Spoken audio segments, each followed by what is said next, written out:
so this guy, he's my item, and there's actually like, this is a very crappy version of a really cool thing that I'm not going to tell you about because it's actually cooler than my story. But if you're curious about what the origins of this guy is, I can tell you after the show.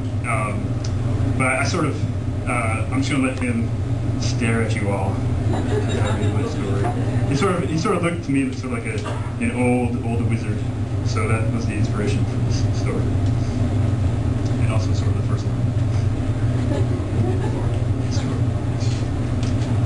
The old wizard in my basement has advice for me.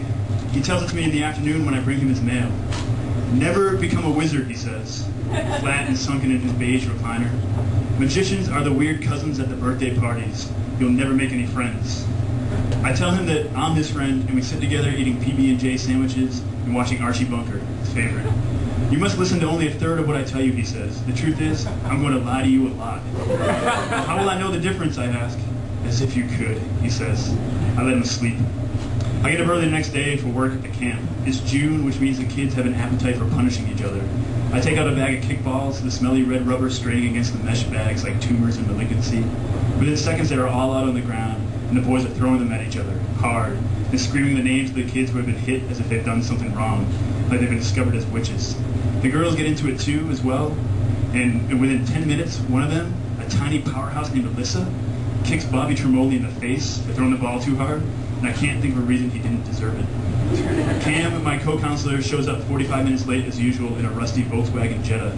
She is pelted as soon as one sandaled foot hits the grass. Savages, she says, and smiles at me. Beware, says the old wizard. I brought him thin soup smothered in soggy saltines. Beware of Charlinda, the hideous sea beast, with the toothed tentacles, snake scales, fangs blackened with hero's blood, lilac scent, and magnificent breasts. It's not just you. She touches everyone on the leg like that. She just likes the attention. I don't respond as we eat our soup and watch Lethal Weapon 2. At the end of the night, the old wizard finally takes his medicine and his words come out slowly. When I stand to go back upstairs, he hands me a folded piece of junk mail.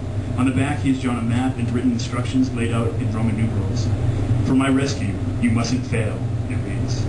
I put it on his dirty tray and some of the coagulated soup slimes onto it as I leave, and I regret it. Bobby Tremoli's mother wants to have a meeting about Alyssa, specifically her kicking of Bobby in the face. Cam and I sit down in the stuffy counselor's office. Last summer, they asked me to paint the room on overtime, but I'd never done anything like that before, and I accidentally painted the window shut. I have a hard time breathing in here. So what are you going to do about this girl, Mrs. Tremoli wants to know. For a second, I think she's talking about Cam. She has been disciplined in accordance with camp policy, I say, which is a lie. And what is camp policy, Mrs. Tremoli asks. Well, normally we punish kids by putting them in a room along with your son, says Cam. That obviously won't work in this case. So we told her mother, and she's on kitchen duty for the rest of the week. Mrs. Tremoli is speechless. I'm dizzy from the heat. Cam says she needs a cigarette and leaves. Out the window, I can see Bobby Tremoli and Alyssa on the swing set, competing to see who can swing higher. This quest is no laughing matter, the old wizard says. He's standing in a white ribbed tank top with gravy stains on the front and yellow boxers. His arms are so wizened that his elbows stick out like gear shifts. His nose points a different direction. There's a pitched wheeze between his breaths. I've been trapped in a dungeon for 8 years by mystical creatures who smell like mint and swamp, he says. You must get me out. I don't think I'm supposed to help you leave, I say. First, you must find my old friend Margaret the boatkeeper, says the old wizard. She will take you down the slick river by day, when the arrow-slinging urchins cannot see you with clarity. Margaret will try to kill you in numerous ways, including stabbing, frying, and convincing you of the merits of suicide. Is Margaret your daughter, I ask? I can give you a spell to keep her advances at bay, but you must watch out for the urchins. I lied before when I said they couldn't see you during the day. They can see you best then, which is why Margaret will only take you during sunlight. I turn off the television and turn on the radio, and the new sounds bring a look of consternation to the old wizard's face. It's tuned to an oldie station. Ah yes, he says, I remember this one. It's July and the camp kids no longer have the energy for destruction. We take them to the roller rink where it's air conditioned and they can be lulled into a perpetual state of lethargy brought on by bad pizza. Cam and I strap on our skates, but I'm no good, and 2 sweet 7-year-old girls hold my hands as I try to keep my balance. Bobby Tremoli skates circles around me, singing the theme to Speed Racer.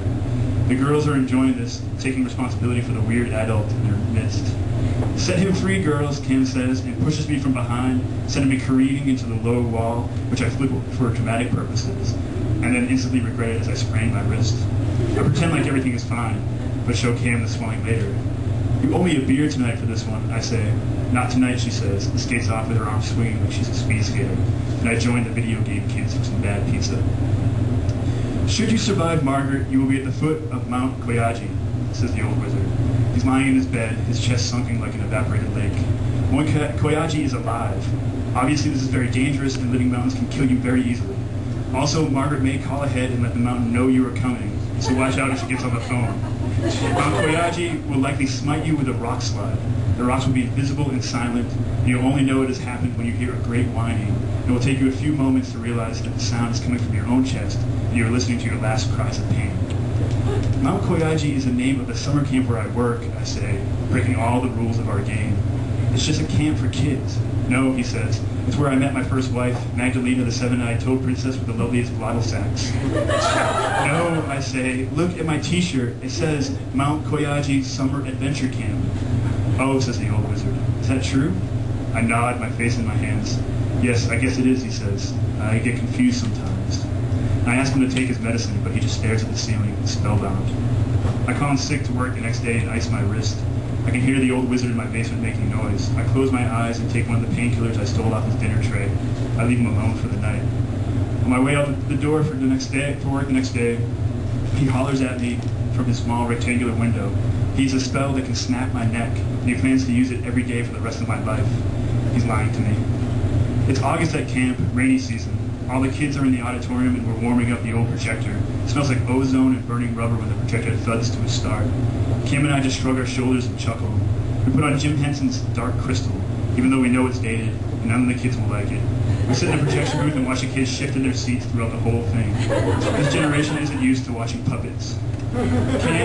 Cam runs her finger along my swollen wrist, and we sit inches apart. The one warm line she traces, our only connection. "That feels nice," I say. It occurs to me that we too are just beginning to find out what feels nice. Just then there's a deep howl from the crowd of kids, and we look down to see that Bobby Tremoli and Alyssa are holding hands as they part the curtains below the stage and crawl inside. "Savages," says Cam, who steals a kiss that nearly collapses my lungs.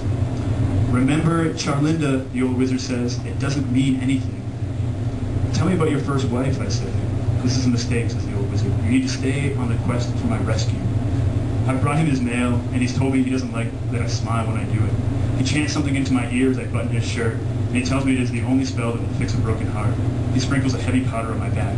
"What is that?" I ask. "Magic dust.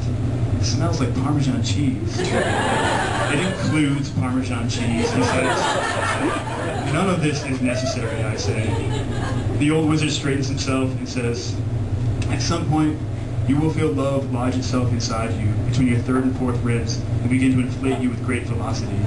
You will feel so full with this that to be punctured would mean emptying all of it out of you, like it would spill out of you and fill everywhere like a storm mist that lingers above a forest pond.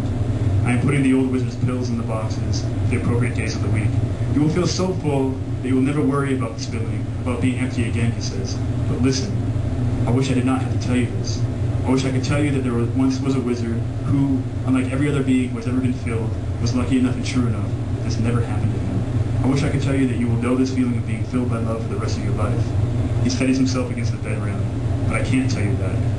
His jaw wriggles as he stares over my shoulder. "It is a cruel fate, and I wish I was lying to you now." His voice chokes, and the corner of his eyes go wet. "But you will be emptied. You will be punctured by a pirate named Eli. He keeps a shake in his right sleeve. You'll never see it coming." I take the PB&J sandwiches out of my bag. "You may think that I have just warned you," says the old wizard, "that now you know that Eli is out there, that you will be able to stop him, that you will be different. But the truth is, now that you know that such things are inevitable, now that the seed has been planted, you will never be spared.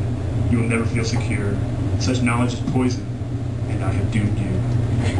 We sit and eat our sandwiches, the two of us smacking at the dry and wet in our PB&Js. The old wizard enjoys it slowly until the last bite. That's the story. Thanks.